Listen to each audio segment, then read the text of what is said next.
Hello ladies and Germans, how you all doing? This is Con Ulrich coming to you with some more Company of Heroes 2 1v1 action. Kind of funny thing happening already. We do see up here in the north our German player, Stormless of General's Gentleman fame. Apparently thought he was on the other side of the map, was trying to run a little bit to the eastern side and, build up his base, but realized he was going the wrong direction. And good to know that right now Stormless is apparently not streaming this game. So this is a replay after all. This is not going to be something that's going to be impinging upon his copyrighted material, so to speak. But let's focus instead on what's going on in this game then, shall we? So Stormless, like I said, is Wehrmacht. He is bringing to the fray Lightning War Doctrine, Mechanized Assault Doctrine, and Elite Troops Doctrine. So his late game call-ins, at some point, we're probably going to see ourselves a Tiger tank, and I am super excited to see it.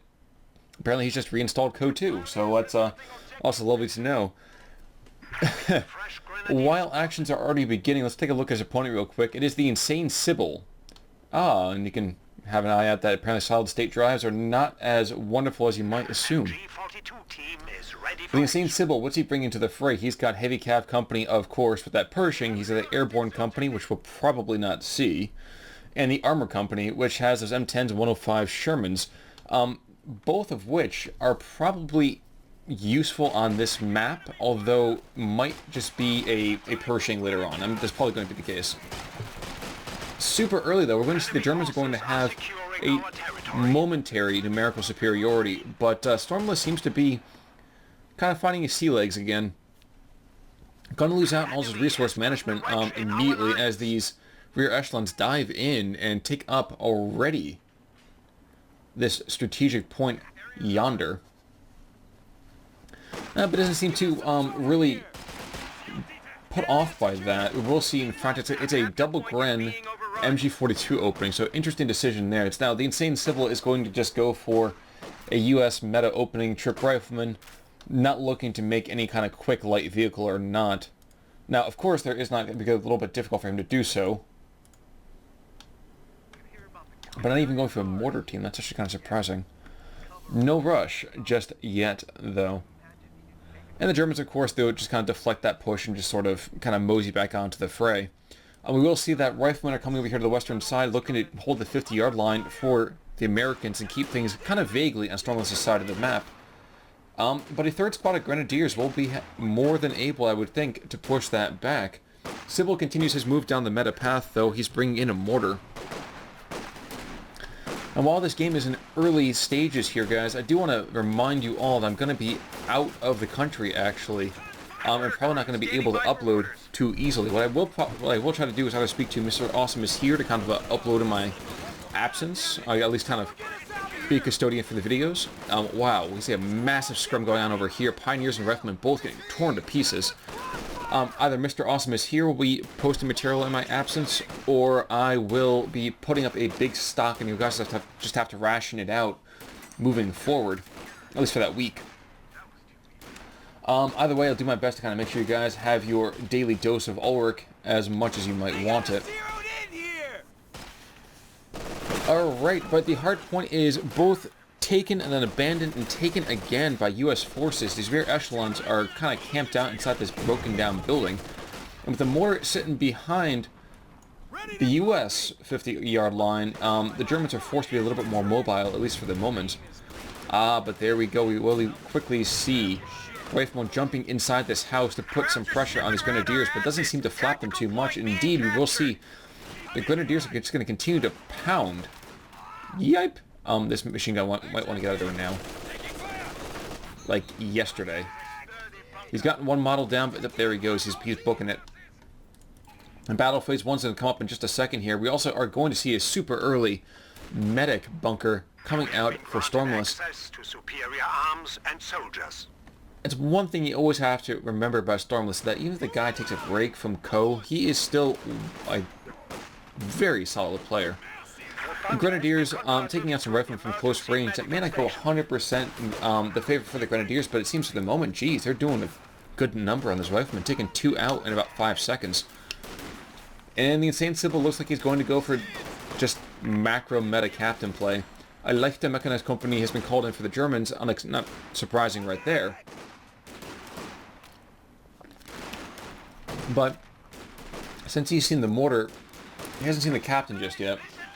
But will he go for a hack? The enemy is taking our territory. Or is he looking to build a 222 The territory moving is forward? out of contact. Not 100% sure on that, but we will see that the Americans are going to take away the fuel, it looks like, from the Germans. Never mind, Pioneers should be able to at least put some hurt on them before they get suppressed. Never mind, those MP-40s doing work, getting inside that, chewing that squad to pieces. And Stormless is still a little bit down where it counts. His troops are doing having a lot of action on the field, though. You see him almost half commander point up. Not that it means a whole lot immediately. And the tickets right now are fairly equal. We will see it's 6 minutes in, and only a grand total of 14 tickets total are being lost. It's pretty impressive right there, if I may say so myself.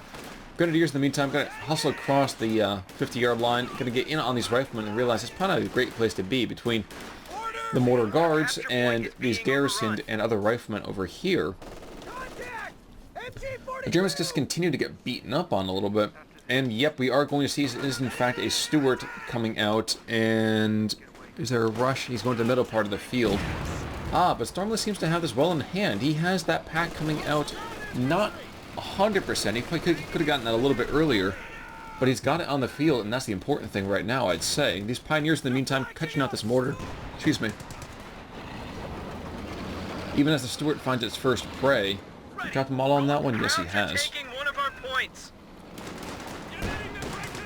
So things are not all coming up Millhouse necessarily for the Americans. But as of right now, resources overall are fairly equal. My question is, with the Lifetime Mechanized Company going up, it kind of does suggest to me that Stormless wants to do more than just invest in an anti-tank gun. Obviously, the anti-tank gun is a primary concern, especially if your opponent is playing meta. But I would see it as being more than just that. Grenadiers, in the meantime, come up against this Stuart, and all they really have to do is just decap this fuel, and they're doing exactly what they need to do. Slow down the American war machine. Of course, the Americans do the same thing to the Germans. Not surprised there. Pack, in the meantime, behind the Stuart, rear armor hit, gonna pound into there already. Should get another shot off, I believe. Yep, there it is, and Faust. That's a tank fist, and my friends, that is a dead Stuart. So Stormless, as cool as the other side of the pillow, stays calm and just beats down what could have been a very, very strong American presence. Nevertheless, Stormless does realize that it's probably better for him to get some more infantry on the field. He's down a trip cap right now, down 50 tickets as well. And while he's managed to go and pin down the American commander, it was not in time. Indeed, we're probably going to see a okay. Let's say redeployed a mortar, but the mortar's dropping around just before the machine gun is vacating. And interestingly, a rifleman team got wiped out. That's unfortunate. I guess they went down here trying to pick up. Yep, they were trying to pick up this fuel point. Got chewed up by the Grenadiers, and the last two dropped as they fell back. Now, what was I going to say? I was going to say it's rather interesting that the Insane Sebbl has gone for what term am I looking for here? They go for the grenade package. While a well-timed pineapple can be devastating, it's not usually the highest concern for American players. Usually outnumbered by, or not outnumbered, but chosen by weapon racks, by teching up, by an awful lot of things, really. P-Grinds, in the meantime, they're going to come under fire from these riflemen, but realize that coming up close with these guys, they are beasts, my friends. They are beasts. And Bundle Grenade was able to anticipate the Americans rushing on through, and as such, you do see the riflemen are going to get forced back bloodily again. I was concerned immediately about Stormless, but it looks like he's got things well in order. Taking the southern VP, he's going to push down the middle one, and the Insane Sebbl, I think, is going to be forced to try to tech up before he can really do anything else. Interesting. For some reason, the Insane Sebbl throws down volley fire onto his Grenadiers. While that can suppress, as you can see, of course, well, it can't see at the moment anymore, it's just not the most effective usage of munitions, I think. You'd much rather get a machine gun, or heck, even get something like BARs or M1919s, instead of wasting it on an ability that is a little bit lackluster, in my opinion. But okay, now Stormless decided to go for that Lightning War Doctrine. You did see he already has a couple of G43 squads up and running. This machine gun right here is going to take a little bit extra damage, getting shot at from the side of things. But all things considered, Stormless has, I think, a good handle on this map now. America's only finally re-seizing their fuel in the south, taking back one VP in the meantime. And yikes, that grenade was pretty beastly. So like I said, a well-timed grenade can be wonderful, but it just seems so rare when that happens. Now, they are moving forward against this pack, and the pack is set to hold their fire, obviously, because you don't want to take shots at infantry when all you have is really just armor piercing. But Pioneers are coming in behind, and while the Americans will do a good bit of damage, Storm's got to be ready for that big guy. Oh no! Yikes. We have lost a squad. Okay, that was the Grenadier squad, maybe? Yeah, I believe so. I believe the Silent Killer out there, my friends, was the cause of that. So both sides losing a squad here. Luckily for the Germans, it was not a particularly high veterancy unit. At least not per se. Speaking of that, it's good to know that right now we do see the Stormless' troops are fairly vetted. And there was a, looks like an animation cancel grenade threatened right there and encouraging, let's say ever so gently, those riflemen that might be better for them to leave. Oh no, rear echelons, excuse me. Now, on the western side of the map, we'll see the G43s are going to give a good bit of firepower and a rifle grenade as well to encourage those riflemen to move. But it's not going to be enough. That's very, very strange. And even more strange, we're going to see is a 57 mil coming out for the Americans. Interesting. P-Grunts in the meantime showing why you don't engage in up close and personal. And indeed, these Grenadiers now are also shifting on up, and really, if they just stood still, their accuracy would be so much better. It looks like they're trying to take on this position right here, and I can't blame them for doing it. Riflemen going into this garrison? Yes, they are. You just see the Americans push out, take a couple of points, and then immediately get pounded by all things Wehrmacht. Though we do see a small push coming down here to the south, and what Insane Sebbl, what did he go for? He went for the armor company after all. So yep, we are probably going to see M10 spammed out to counteract later game German tanks. And I can't help but wonder, oh wow, one grenade coming out, and it's going to hurt big. Oh yes. So while that P-Grunt squad is only limping away, he's done a fair amount of work over here on this side of things. That's brutal. Western side. America's taking point. Germans are right there to take it back. Where's his mortar barrage going? I have to commend Sebbel's play, in terms of just raw activity from this mortar. This mortar has been all over the place. Rifle grenade goes out, though, savages that captain squad and forces him back. And Stormless continues to hold on to... Ooh, that's unfortunate. Continues to hold on to his 2-to-1 cap. The enemy is taking our territory. But the map itself is going back in the German hands. You continue to see that the fuel point for the Germans, which have been frustrated for such a long period of time, has not seen any kind of recent American incursions. And looking at the way that all these engagements keep going, it's not hard to see why. Worth noting in the meantime that support armor corps has gone up, and I almost desperately want to see an Ostwind. I think an Ostwind at this point might be literally the best option under Stormless's belt. He doesn't have soft AT on his P-Grunts necessarily, but between the pack as well as threatened Fausts, I would say that most of Sebbel's decisions and his choices really are kind of not available.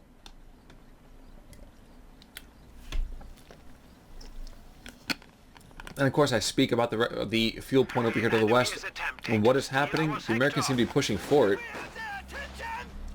Small push already coming up from 2 squads, and then are we going to see a mortar round coming in on those brave Grenadiers. No, we're not. Instead, we're going to see Stormless making a P4, so perhaps not looking for the raw anti-infantry capability. That's brutal. Raw infantry capability, but instead being more concerned about having a more resilient armor presence. Our opponents are seizing a sector.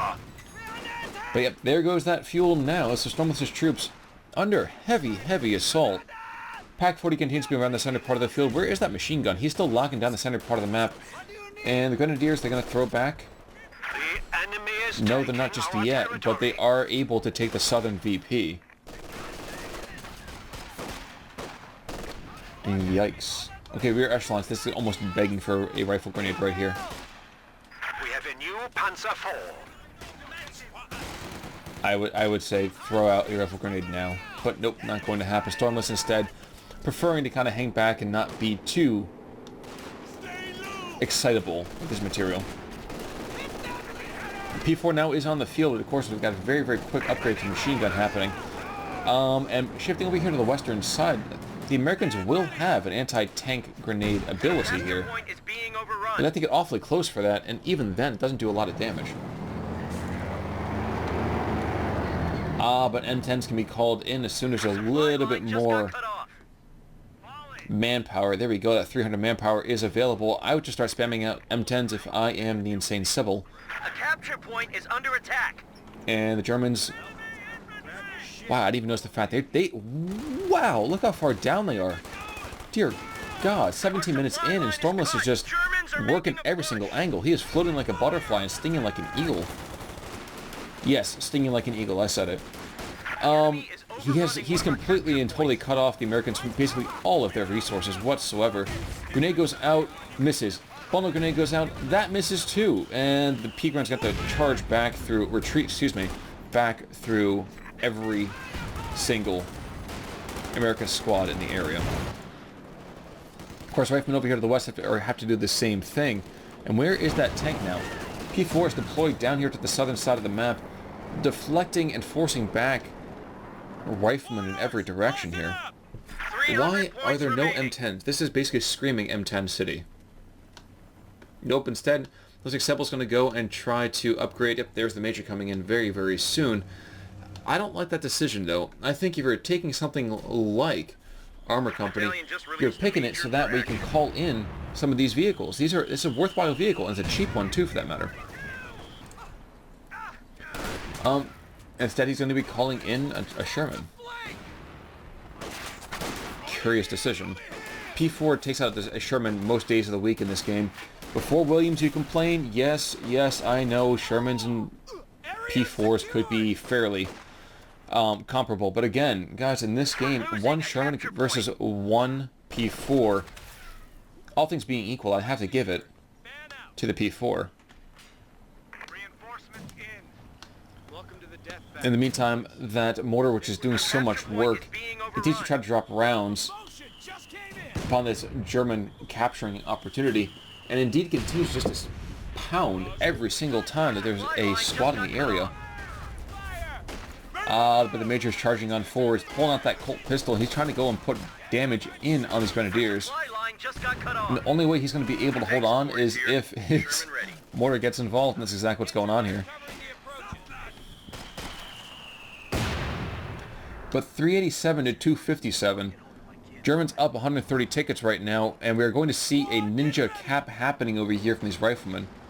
My question is, okay, Sherman's moving off to the western side. I think he's going varminting, looking to pick on as much German infantry as possible. Don't think that's the right call, though. And I believe Stormless is starting to work his way towards that necessary 230 win condition. Getting that Tiga on the field would be more than enough to devastate the American army, especially in its current position. 50 cals up. And there's that ninja cap.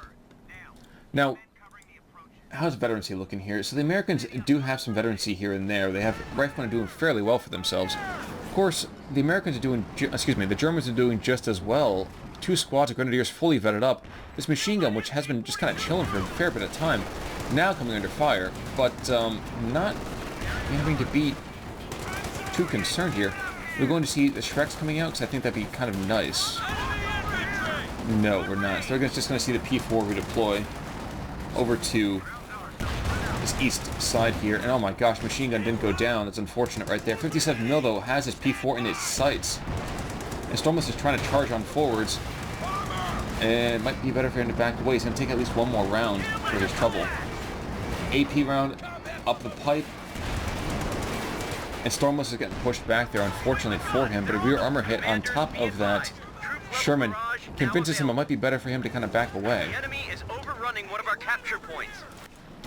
P-Guns, in the meantime, forced back rather quickly. I really want to see a Shrek upgrade out of them. I think that'd be a better option than keeping just the STGs. And also worth noting that the Americans can pick up this machine gun over here to the eastern side if they are just paying attention. For the moment, it doesn't seem to be happening, though. Although we will see some Tyler mods in the middle part of the field, and I don't think these rear echelons have... One of them's got to have it. No, they have hash removal kits. But not apparently removing this mine. We'll see. Up 100 tickets exactly. Now just barely under that. It does look like the Americans have decided to go for all of that delicious weapon rack upgrades. And because of that, you will see just BARs for days, and a smoke grenade for some reason being used freely by the Germans. And a very predictive grenade. Interesting. Very interesting. So the Americans just try to play an old bait and switch kind of tactic here, tossing out Krauts are taking one of our points. a smoke grenade to encourage the Germans to charge forwards, and then immediately throwing a grenade where they right almost on top of their own position. I would say it's brilliant, but it's certainly good if nothing else. Stormless, in the meantime, though, does have that 230 fuel, which means he's going to be working towards that 640 manpower. When that's on the field, I imagine the Sebbl is going to decide to go for a lot of M10s. This screams grenade, though. Rifle grenade to me. Unfortunately, that's not happening. I would definitely do it so that way I even have the opportunity to take out one of my opponent's more vetted up units. Doesn't seem to be the most highest concern for him, though, either. Grant's, in the meantime, on the eastern side, getting pushed back by this H.E. Sherman.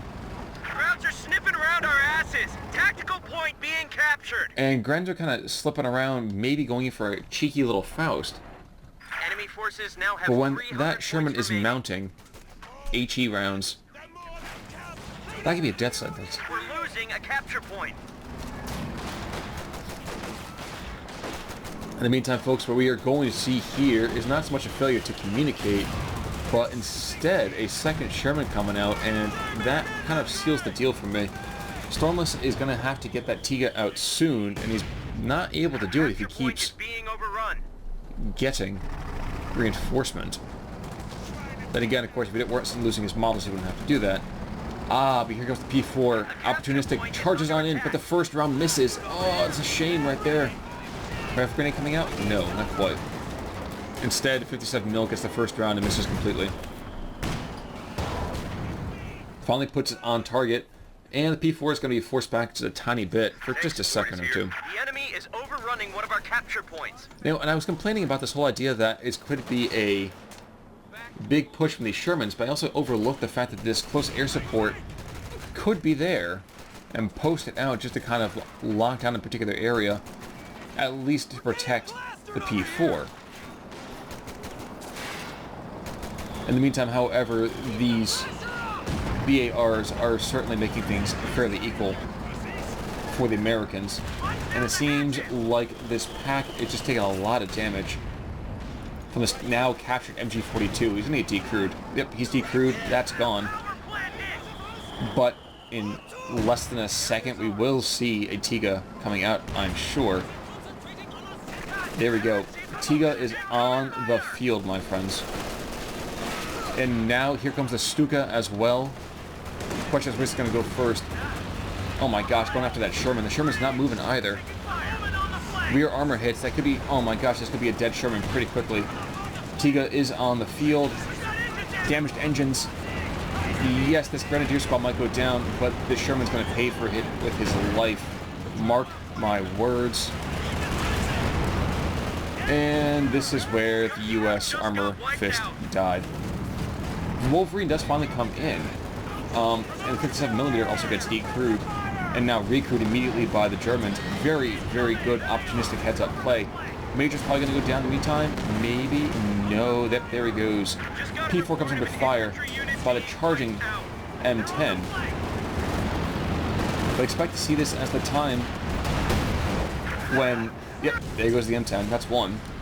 And if he's very on top of it, this Tiga can charge forwards and pick off the Sherman. But Stormless is a fairly canny player. He's not going to charge forward unless he knows that it's really worth it. Unfortunately for him, with the way that his infantry is right now, he is desperately needs to just get some reinforcement resupply time. Stormless is going to take some damage on this grenade. One model goes down and a bunch of health, dropping him into negative cover there. But the Tiga seems more than ready to play guard dog and is going to force back the Americans again. Worth noting that swing right there was like, what, a 250, 260 fuel swing. The Germans really weren't even that hard up. The P4 did look like it might have gone down for half a second or two. And these riflemen making a mistake engaging the Germans out in the open negative cover. And despite the mortar pushing back the German side of things, the Americans realized it's probably better for them to run as well. Tiga, in the meantime, starts to move around. He's going to pick up his machine gun, and once he does that, there's really nothing on the field that can stop him. I mean, not that there really was in the first place, but perhaps it's neither here nor there. Germans pushing down to the southern side of the map. Brethren of theirs moving into the central portion of it.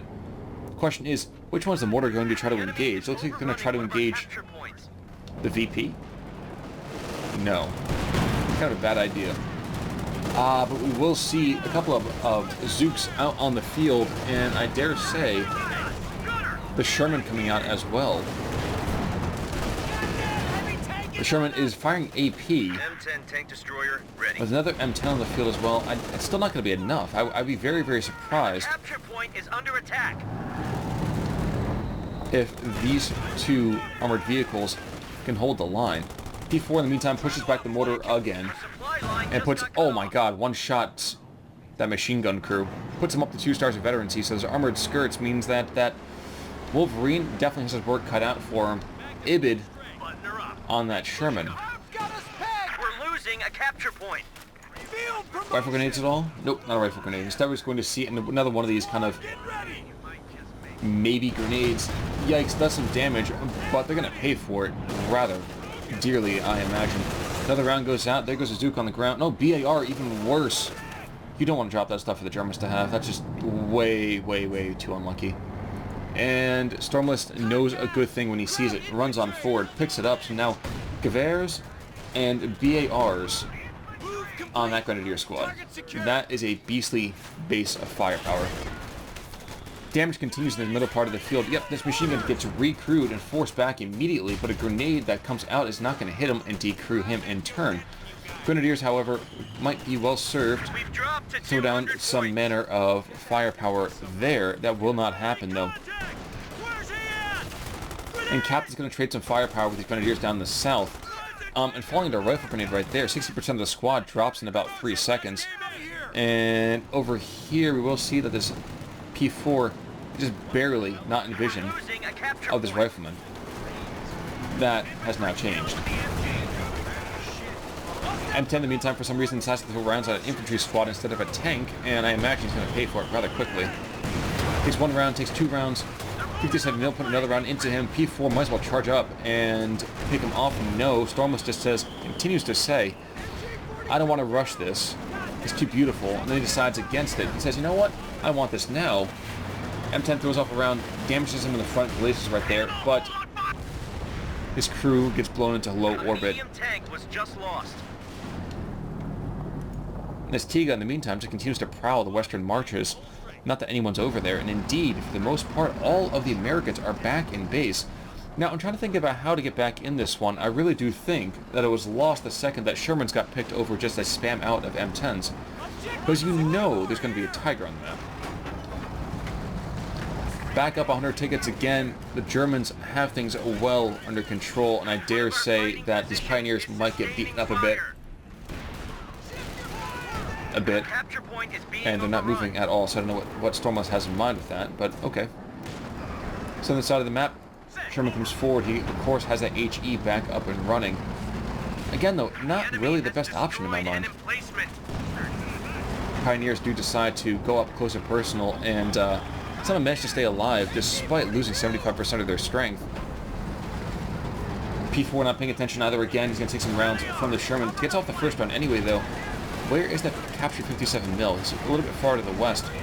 Tiga, in the meantime, is he going to come in and behind? Yes, he is. So the P4 trying to bait. Doesn't really look like it's going to work, but it doesn't matter. Somehow the Tiga, though, misses its first round. That 88 barrel, supremely accurate, though, the second time, and manages to just go and pound that main gun into paste. Smoke projectors going out from the Sherman.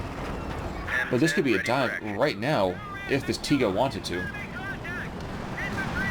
M10 rushing up the field, and he's going to probably rush back just as quickly. The first round going to come in from that Tiga, and he's second here. Yep. Round back does scratch the paint a little bit. But then he just decides to start firing away at those little mats known as infantry, and that is going to be what looks like a rather... Oh my gosh, he's dropping down... That's interesting. He's dropping down the Stuka support. Might pick off his M10. Almost dead. One more gun run's going to do it, though. So between... Yep. Between the Tiga and the Stukas, there goes the Allied war machine. Even if the Tiga goes down here, which is kind of amusing if it could, all he's doing right now is waiting for some other manpower, and he can call another one right back in. So I don't know if Sebbl thinks that he's got this on the run, but he's being very intentional about this push forward. There goes the Tiga, and oh my gosh, it's just so terrible, isn't it? Not really, it's a trip cap, and this P4 is just running riot around the field, trying to crush as much as possible, and if nothing else, just shift around the Americans a little bit. Damaged engine goes out, he's gonna just laugh that off, because everyone's focusing on him, and they're all in negative cover now, so just watch all the health bars melt away. Two squads are running right now. Medics are on the field. These guys are brave, but that's more foolish than anything else. And, yep, there they fall back. So P4 is dead, which means the only surviving armored vehicle on the map for the current moment is this Sherman. But that's not going to be the case for long. Indeed, well, first of all, we're going to see these riflemen trying to sneak out a grenade. Not really going to matter, though. Coming out of fire from the Grens. Both the GR-43s, and here's that squad that's got that BAR as well. So I'm surprised we're not seeing more death and destruction. But there go the riflemen. They are running back to home base. And I would suggest this MG-42 explores the same opportunity. Yep, they are out. They're running like scared jackrabbits. And here's a little bit of an FU cap up to the top. Another FU cap's going to happen over here in the south. And I'm telling you, the second that second Tiga comes in, I would just tap out if I was the Insane Sebbl. Grenade goes out, great perspective, but not going to do a whole lot. Instead, we're going to see the P-Grens just kind of shift these riflemen out pretty easily, all by their lonesome. And I do not know why, for the life of me, Stormless is just letting him come back into this. He's going to go into a trip cap negatively, but that's not really what he even needs to go through. Instead, it looks like he's just trying to finish this out with infantry. That'd be a very bad idea, though. Just my humble opinion.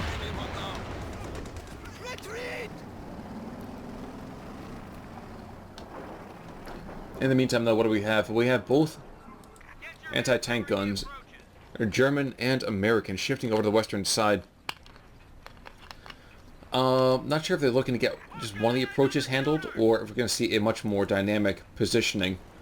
Might be better to see the latter as opposed to the former. In the south, the Americans discover that it's probably better for them not to rush in. Middle part of the map, though, things that really should be wrapping up pretty darn soon. 239 to 55. This is really just kind of its last little bits of dancing here. Grenade goes out, misses a little bit, does a little bit of health damage. That's about it. And Germans, in the meantime, are going to throw back a grenade of their own. Yes, they are. Rifle grenade comes out, and it's right on top of that grouped. Oh my gosh, the riflemen barely make it out alive. His tank's at 20 paces over here, though, folks. Riflemen are forced back. Germans have barely any health as well. And a second Tiga comes on, proving that Tigers have not been hunted into extinction.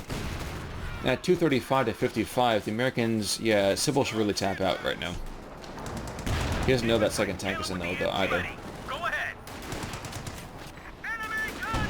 Pack turns around, says, hey, look, there's a target for me, and blows a hole in the side of the Sherman. And Stormless is going to drop himself from a Grenadier squad stuff out of inattention, I believe. I sincerely hope he doesn't just fall off here after playing such a brilliant game. Machine gun, it should be able to pin these riflemen pretty soon. No, so we're going to see a grenade come out, and that might do enough to just kill them completely. Got a report of an infantry unit being wiped out.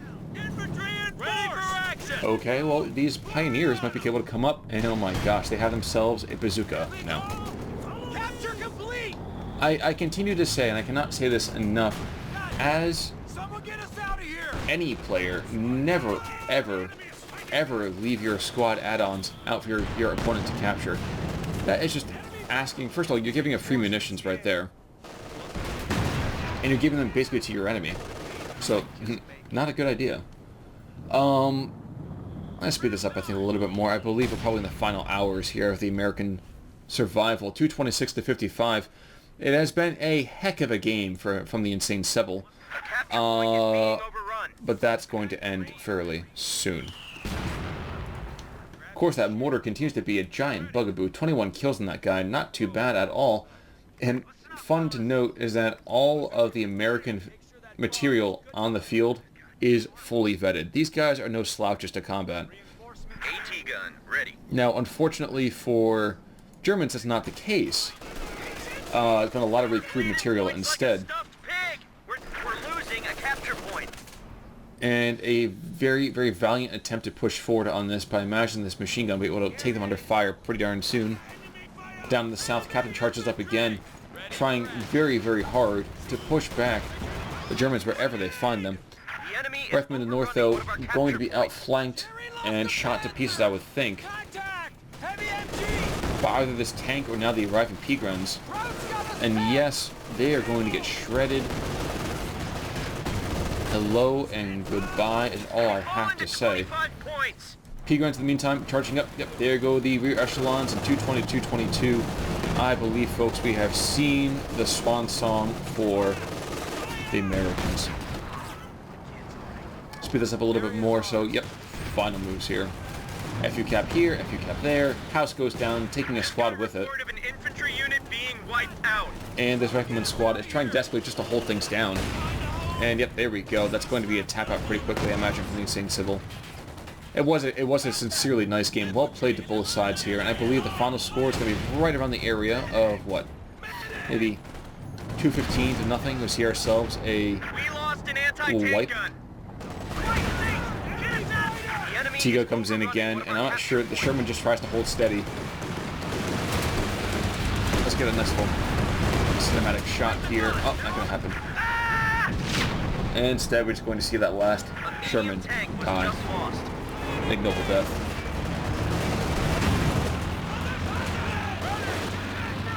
Nevertheless, well done. Sincerely, well done. That's definitely how you played meta Americans. Nades were definitely good. I would say, of course, also that losing that Stewart, just tunneling way too much on that one, unfortunately, might have been another thing as well. Pull everyone back. We're down to 10 points. Target destroyed. Keep it up. And with an ending timing here in the area of about 40 minutes and 20, maybe 30 seconds. Yep, and there's the Stewart comment right there. Well played, ending score 216 to nothing. We are going. Yeah, never have Coke, man. That stuff was going to rot your teeth. We have a victory going over Stormless, so welcome back to the fray, Stormless. Welcome to the Insane Sebbl. I certainly hope I see some more from him as well. And thank you, folks, for tuning in today. I will see you all soon. This is Conor Works signing off. You all have a great day. Take it easy.